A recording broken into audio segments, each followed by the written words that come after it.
सबसे पहले उस्मान डार का पीटीआई छोड़ने का ऐलान। लॉन्ग मार्च का मकसद जनरल आसिम मुनीर की तैनाती को रोकना था। 9 मई हमलों का मकसद फौज पर दबाव डालकर जनरल आसिम मुनीर को ओहदे से हटाना था। 9 मई वाकयात की मनसूबाबंदी चेयरमैन पीटीआई की ज़ेर-सदारत इजलास में हुई। पाकिस्तान तहरीक इंसाफ के मरकजी रहनुमा उस्मान डार ने पीटीआई छोड़ने का ऐलान कर दिया है। उन्होंने कहा है कि 9 मई हमलों का मकसद फौज पर दबाव डालकर जनरल आसिम मुनीर को ओहदे से हटाना था। मनसूबाबंदी चेयरमैन पीटीआई की ज़ेर-सदारत इजलास में हुई। मीडिया के मुताबिक उस्मान डार ने अपने बयान में कहा है कि 9 मई वाक़ये की मनसूबाबंदी चेयरमैन पीटीआई की ज़ेर-सदारत ज़मान पार्क में हुई। 9 मई एक शर्मनाक सानहा है जिसकी जितनी मजम्मत की जाए कम है। 9 मई वाक़यात एक ऐसा स्याह धब्बा है जिसको धुलने में वक्त लगेगा। जिस तरह इदारों पर हमले हुए उसके बाद पीटीआई की बुनियादें हिल गईं। 9 मई सिर्फ तारीख है, हमले करने की साजिश पहले तैयार हो चुकी थी।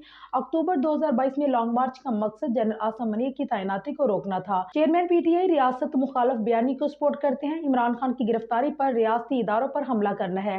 पीटीआई चेयरमैन इस बयानी को सपोर्ट करते हैं। हसास तनसीबात को निशाना बनाने की हिदायत खुद चेयरमैन पीटीआई ने दी। 9 मई हमलों का मकसद फौज पर दबाव डालकर जनरल आसिम मुनीर को ओहदे से हटाना था। चेयरमैन पीटीआई ने रियासत के साथ टकराव की पॉलिसी की भरपूर हमायत की। पीटीआई में हमाद अजहर, मुराद सईद, आजम सवाती, फरख हबीब फौज मुखालिफ ग्रुप थे।